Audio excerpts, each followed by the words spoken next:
The UES Meridian moved slowly through the dark space near Kepler 442. Captain Jake Morrison stood on the bridge and watched the stars. His ship was big. It carried 847 people.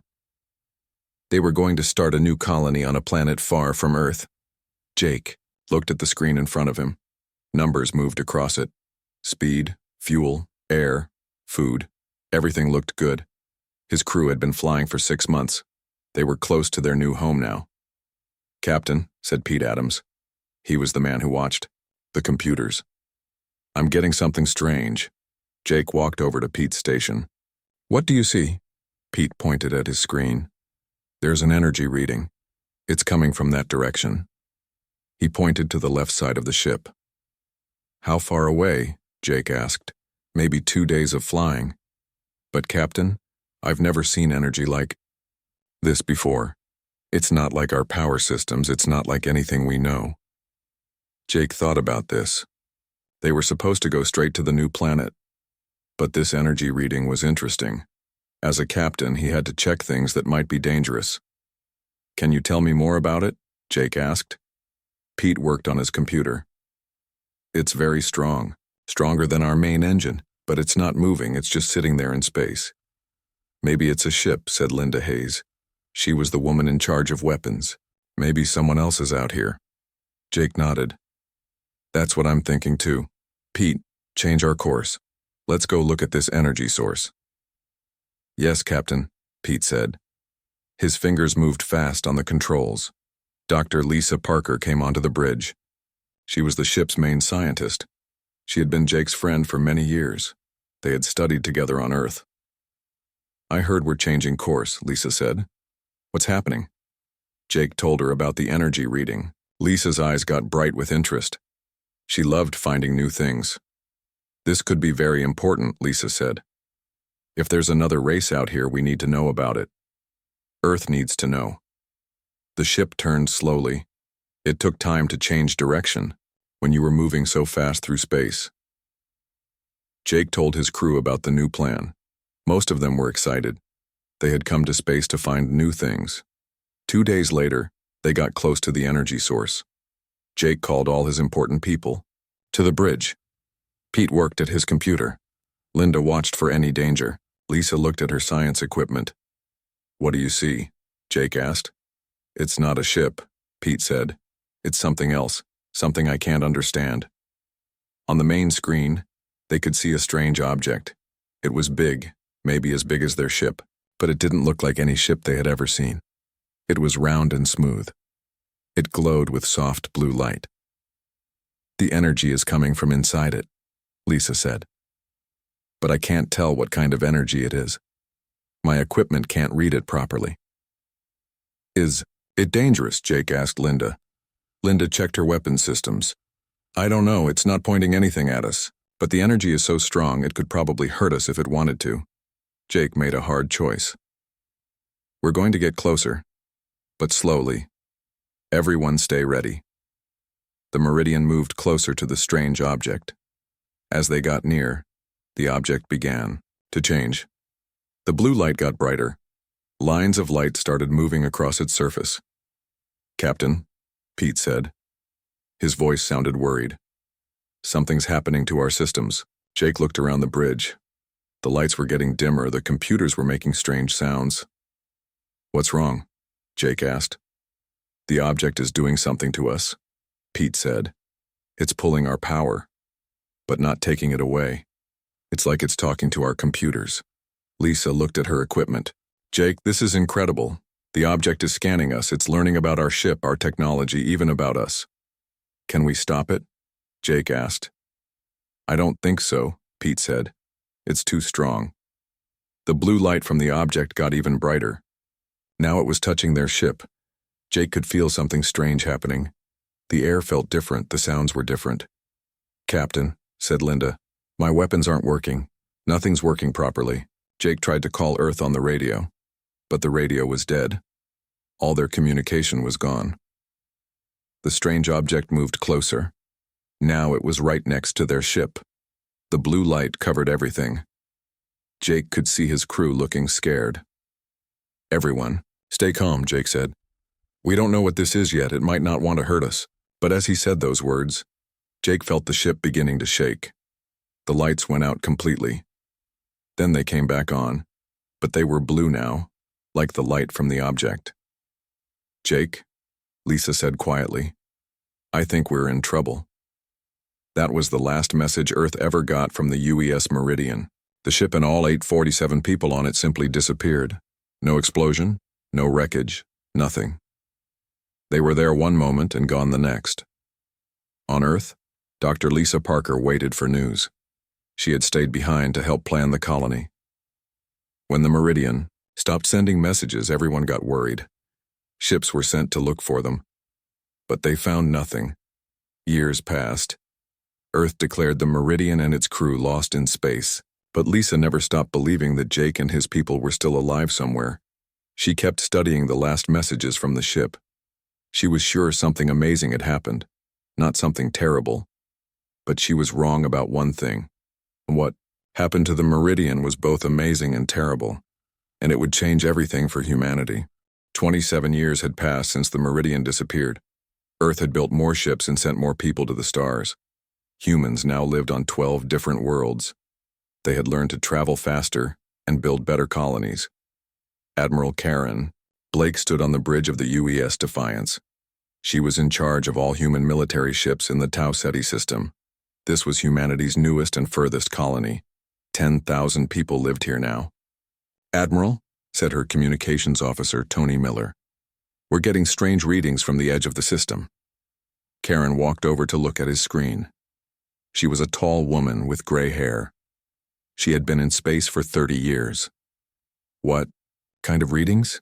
Ships, Admiral. Big ones. They're coming this way. Karen felt her heart beat faster. How big? Tony worked on his computer. Much bigger than our ships. The largest one is 10 times the size of the Defiance. Karen called her fleet commanders. She had 15 ships in the system.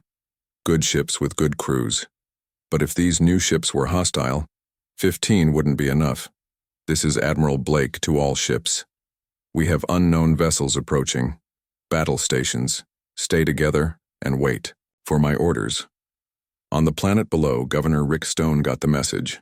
He started preparing the colonists. If things went bad, they might need to hide or run.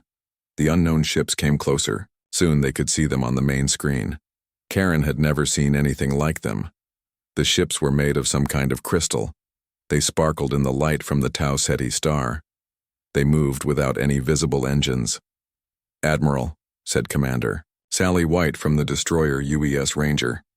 These ships are beautiful, but they're also scary. Karen agreed. The crystal ships were beautiful, but they also looked very dangerous. All ships, this is Admiral Blake. Form a defensive line. Do not fire unless fired upon. Let's see what they want. The largest crystal ship moved ahead of the others. It was huge. Karen could see her entire fleet inside it. A beam of light came from the ship and touched the Defiance. Admiral, Tony said. They're trying to communicate. Put it on the main speaker, Karen ordered. A voice filled the bridge. It was strange, like many voices speaking at once. But the words were clear. Humans of Earth, you will listen. You will obey. Karen stepped forward. This is Admiral Karen Blake of the United Earth Space Fleet. Who are you? We are the hegemony. We rule this part of space. You have built colonies without permission. This is not allowed. Karen felt angry. We didn't know anyone else was here. We've been looking for other intelligent life for years. You are young and stupid, the voice said. You expand too fast. You take worlds that are not yours. This ends now. More crystal ships appeared. Karen counted 30 of them. Her 15 ships looked very small next to the hegemony fleet. What do you want from us? Karen asked. You will leave all worlds beyond your home system. You will return to Earth. You will not travel to other stars without our permission. If you obey, we will let you live. Karen looked around her bridge. Her crew looked scared but ready to fight. She thought about the 10,000 people on the planet below. She thought about all the human colonies. And if we refuse, she asked, then you will die. Your colonies will be destroyed. Your species will learn to stay home. Karen made her choice. She had sworn to protect humanity. She wouldn't. Let aliens push them around. We refuse, she said. Humans don't surrender. The hegemony commander seemed surprised. You would fight us? Look at our ships. Look at your ships. You cannot win. Maybe not, Karen said. But we'll try. She switched to the fleet channel. All ships, prepare for battle. We're going to show these aliens what humans are made of. The UE, crystal ships began to glow brighter. Energy weapons charged up. Karen could see death rays getting ready to fire. Admiral, said her weapons officer, Bill Chen, our missiles are ready. Laser cannons are charged. Fire when ready, Karen ordered. The human ships fired first. Missiles streaked toward the crystal ships. Laser beams cut through space. But when the weapons hit the alien ships, they just bounced off. The crystal hulls were too strong. No damage to enemy ships, Bill reported. The hegemony fired back. Beams of pure energy hit the human ships. The UES Ranger exploded immediately. The destroyer UES Hawk lost power and started spinning. We can't hurt them, Commander White reported. From another ship. But they're cutting us apart. Karen watched 2 more of her ships die. This wasn't a battle. It was a slaughter. All ships, spread out. Make them work for it, she ordered. But as she gave the command, something impossible happened. Her sensor officer, Maria Santos, looked up from her station with wide eyes. Admiral, you need to see this. We have another ship approaching. More hegemony ships? Karen asked. No, Admiral. The computer says it's human, but that's impossible. Karen looked at the screen. A new ship was coming toward the battle. It was moving faster than any human ship could move. And it was glowing with the same blue light she had read about in old. Reports, Admiral, Maria said, her voice shaking. The computer identifies that ship as the UES Meridian. Karen felt her blood turn cold. The Meridian had been lost 27 years ago. Everyone on it was dead. But here it was, flying toward them like something out of a dream.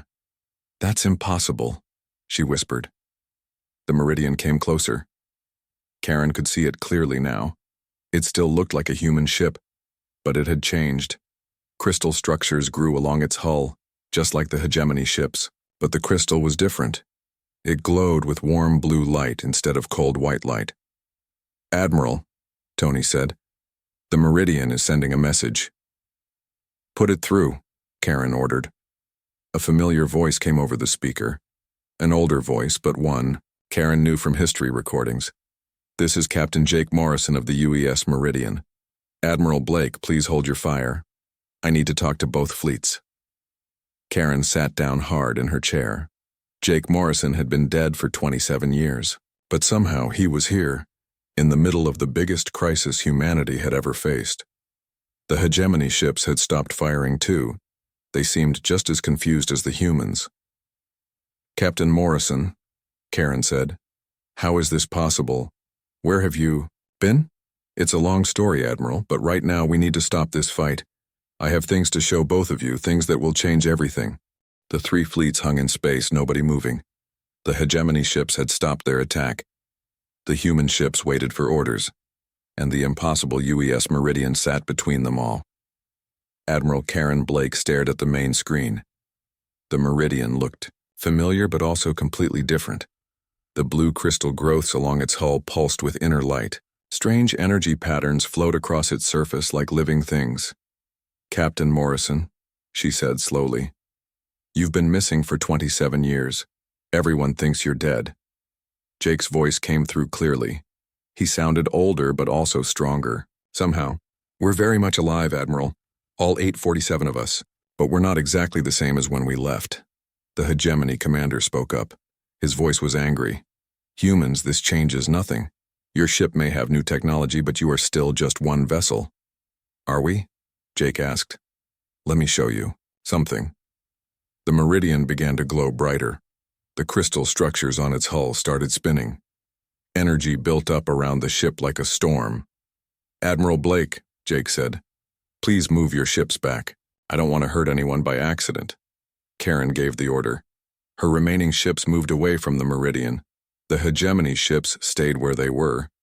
What happened next made everyone watching hold their breath. The Meridian simply disappeared. 1 second it was there, the next it was gone. No flash of light, no explosion, it just stopped being there. Where did it go? Asked Maria Santos from her sensor station.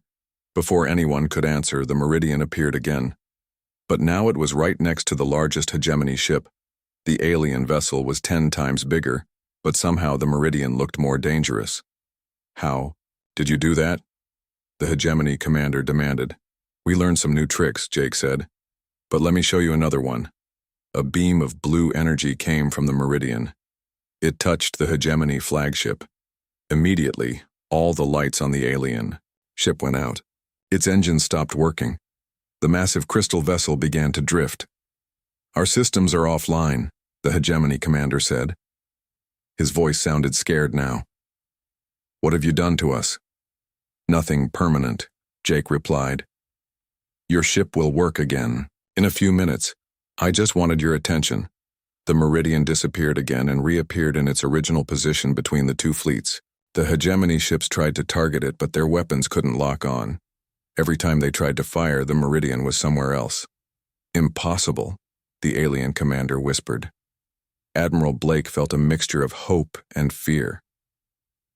The Meridian was obviously on humanity's side, but its power was beyond anything she could understand. Captain Morrison, she said, what happened to you out there? We met someone, Admiral. Someone very old and very wise. They changed us, made us into something, more than we were. But we're still human, still your people. Who did you meet? Karen asked. I'll explain everything.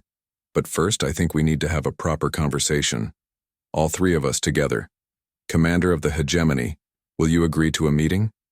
The alien commander was quiet for a long time. Finally, he spoke. Your technology is beyond our understanding. We agree to talk. But we will not surrender. Nobody's asking you to surrender, Jake said. We just need to talk about the future. About how all our peoples can live together. An hour later, Admiral Blake found herself in the strangest meeting of her life.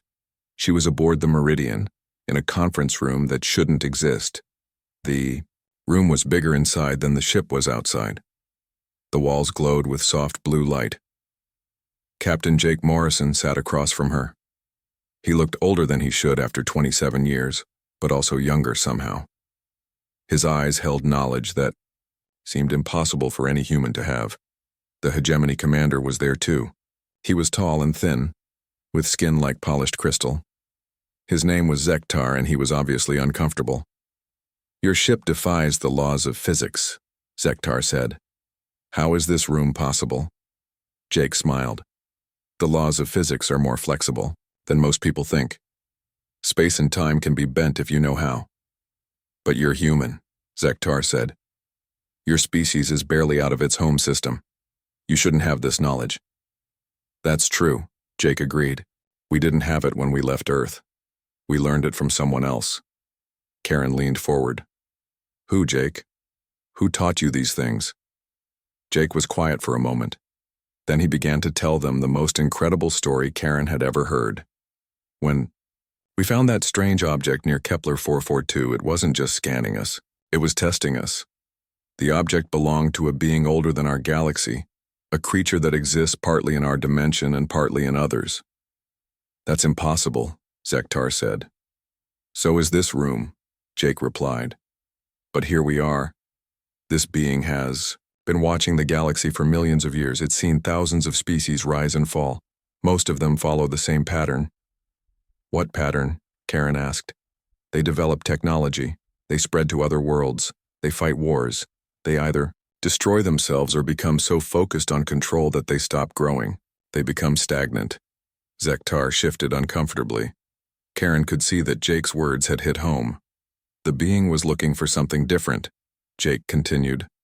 A species that could grow and change without losing what made them special. A species that could handle great power without being corrupted by it. And it chose humans? Karen asked. It chose to test us. For 27 years, my crew and I have been living with this being, learning from it, changing. We've experienced things that I can't even describe in human language. Jake stood up and walked to the wall. He put his hand on it, and the wall became transparent. Outside, they could see space in a way that was impossible. They could see the energy flowing between stars. They could see the hidden dimensions where the ancient being lived. "We've learned to see the universe as it really is," Jake said. "Not just the physical matter that our eyes show us, but the deeper patterns, the connections between all things." "What does this being want from us?" Karen asked. "It wants us to grow up," Jake said simply. "To become guardians instead of conquerors, to help other species learn and grow instead of fighting them." Zektar stood up angrily. "The hegemony has ruled this region for 1,000 years. We bring order. We prevent chaos." "You prevent growth," Jake said gently. "You've become so afraid of change that you stop others from changing too. That's not order. That's death." The alien commander looked around the impossible room. His crystal skin was changing color, showing his emotions. "Your technology," he said slowly. "It could destroy us easily, couldn't it?" "Yes," Jake said. "But we don't want to destroy you. We want to teach you. Just like we want to teach humanity. The galaxy is big enough for everyone to grow." Karen felt her mind reeling. Everything she thought she knew about humanity's place in the universe was changing. "Jake," she said, "what happens now? What do you want us to do?" Jake smiled, and for a moment he looked like the young captain who had left Earth 27 years ago. "Now we start the real work," he said.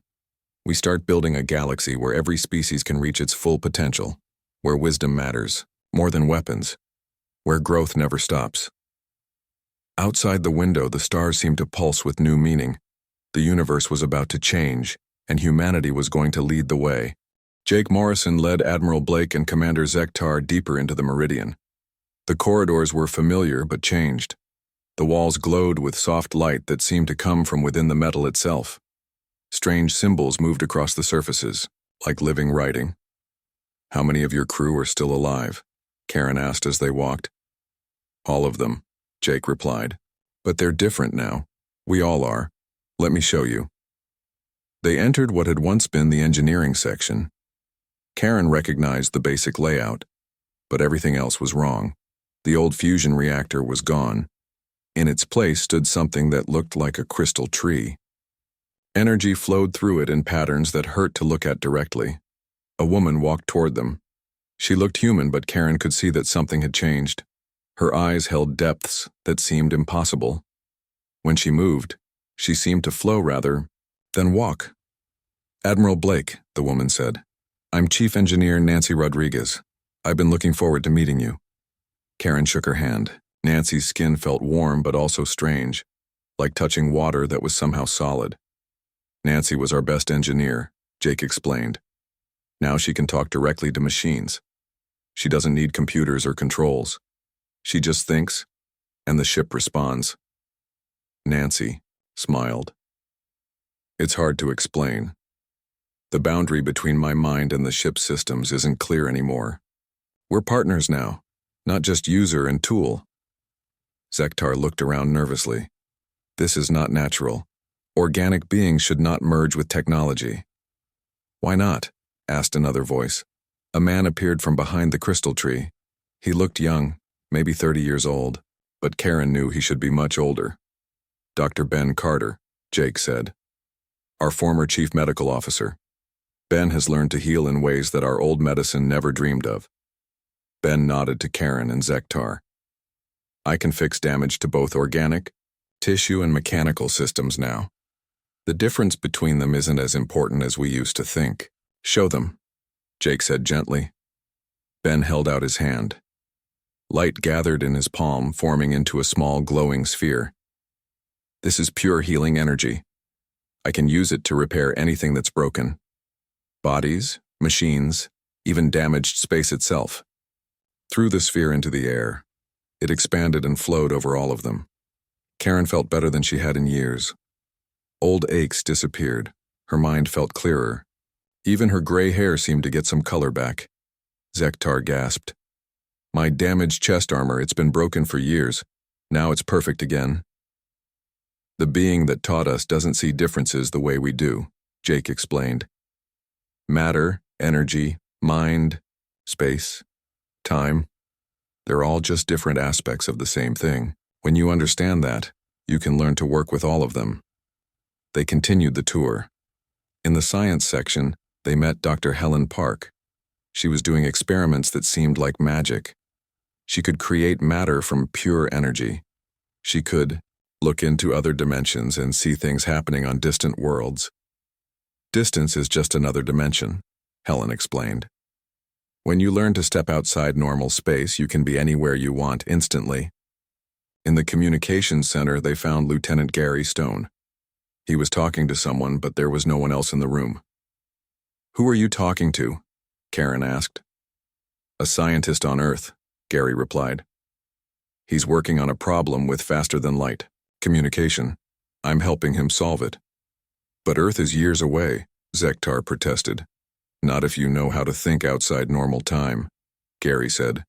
"I can send thoughts directly to other minds across any distance. Time and space don't matter for pure information."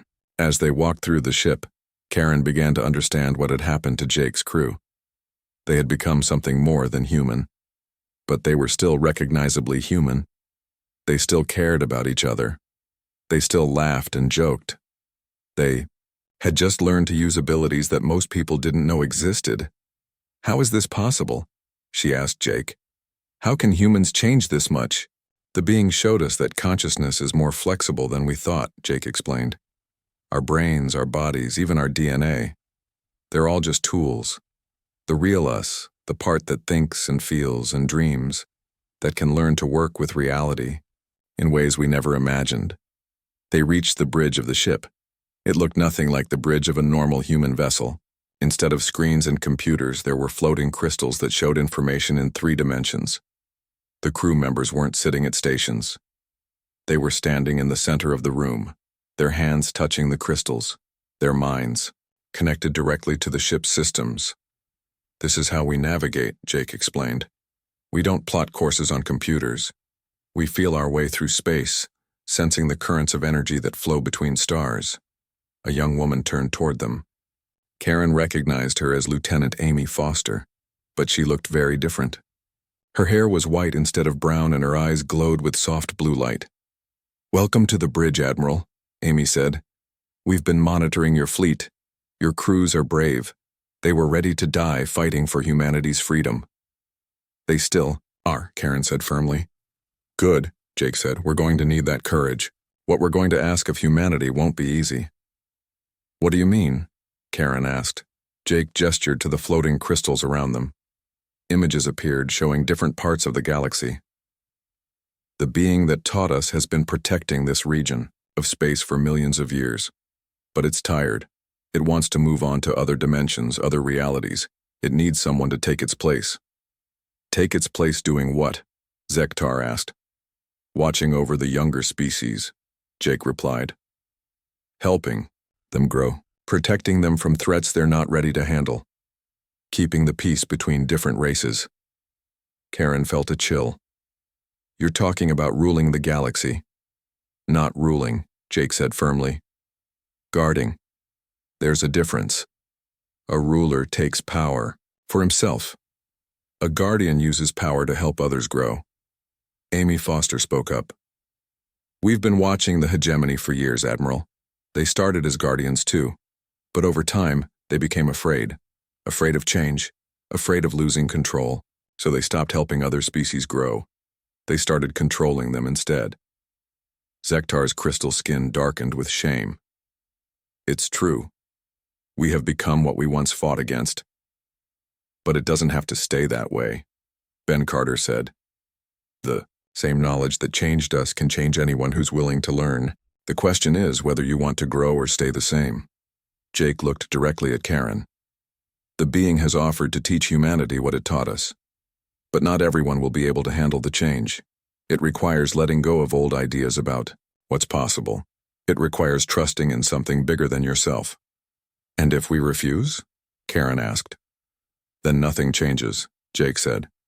"The hegemony continues ruling through fear. Humanity stays trapped in the outer systems. Other species never get the chance to grow." The galaxy slowly dies from lack of growth. Karen looked around the impossible bridge. She thought about her crew, waiting in their ships. She thought about the colonies full of people who just wanted to live free. She thought about Earth and all the humans who dreamed of reaching for the stars. "What exactly are you asking us to do?" she said. Jake smiled. "I'm asking you to take the biggest leap humanity has ever taken, to become something more than you are, to accept responsibility for an entire galaxy full of life. And you think, we're ready for that?" "The being thinks so," Jake replied. "It chose us to be tested first, but the test was really for all of humanity. We're just the proof that it can work." Karen looked at Zektar. The alien commander was staring at the images in the crystals, seeing his empire from a new perspective. "What about the hegemony?" she asked. "They can be our first students," Jake said, "if they're willing to learn." The future of the galaxy hung in the balance, waiting for Admiral Blake's decision. 6 months later, Admiral Karen Blake stood in the United Earth Council chambers on Earth. The room was packed with representatives from every human colony. News of the encounter with the hegemony and the return of the Meridian had spread throughout human space. But Karen wasn't alone at the speaker's platform. Captain Jake Morrison stood beside her, no longer just a ship captain, but humanity's first ambassador to higher dimensions of reality. His presence had changed everything. "The choice before us is simple," Karen told the assembled representatives. "We can stay as we are, safe but limited, or we can evolve into something greater and accept responsibility for protecting other species." Throughout the galaxy, Council President Mark Davis leaned forward in his chair. "Captain Morrison, you're asking us to trust in technology we don't understand, to change ourselves in ways that might not be reversible." Jake nodded. "That's exactly what I'm asking. The being that taught my crew has shown us what humanity could become, but it requires faith. Faith in ourselves and in the potential that exists within every human mind." A representative from the Mars colonies stood up. "What guarantee do we have that this won't destroy us, that we won't lose our humanity in the process?" "Look at my crew," Jake replied. "We've been changed for 27 years. Are we still human?" The representative studied Jake's face. Despite the strange light in his eyes and the aura of power around him, he was still recognizably the man who had left Earth decades ago. "You look human," the representative admitted, "but you're clearly something more now." "We're human plus," Jake said with a smile. "Everything we were before, but with new abilities, new understanding. The core of what makes us human, our curiosity, our compassion, our drive to grow and help others grow, that's still there. It's just stronger now." Dr. Lisa Parker stepped forward from the observer section. She had been waiting for this moment for 27 years. "I've studied the data from the Meridian's transformation," she said. "The energy patterns, the technology, the biological changes in the crew. It's all real. And it's all based on principles that we're just beginning to understand." "Dr. Parker," said another representative, "are you recommending that we accept this offer?" Lisa looked at her old friend Jake. "I'm recommending that we do what humans have always done. We take the risk. We reach for something better. We grow." The debate continued for hours. Some representatives worried about the dangers, others worried about the responsibility. But slowly, a consensus began to form. Finally, President Davis called for a vote. "All in favor of accepting the dimensional being's offer to teach humanity?" Hands went up around the room. Karen counted them carefully. When the final tally was announced, the vote was close but clear. Humanity had chosen to evolve. 3 months later, the first group of human volunteers arrived at a space station near Kepler 442. The ancient being had emerged from its hidden dimension to begin teaching. It appeared as a shifting pattern of light and energy that was beautiful and terrifying at the same time. Karen was among the first volunteers. She stood in a chamber filled with the same blue light that had transformed the Meridian's crew. The being spoke without words, its thoughts flowing directly into her mind. "Are you ready to see the universe as it truly is? it asked.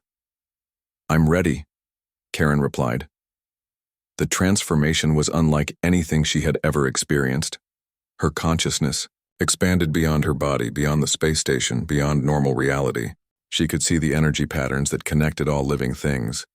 She could feel the thoughts of people on distant worlds. She could sense the potential for growth in every species throughout the galaxy. When it was over, Karen was still herself. But she was also more than herself. She understood now what Jake had been trying to explain.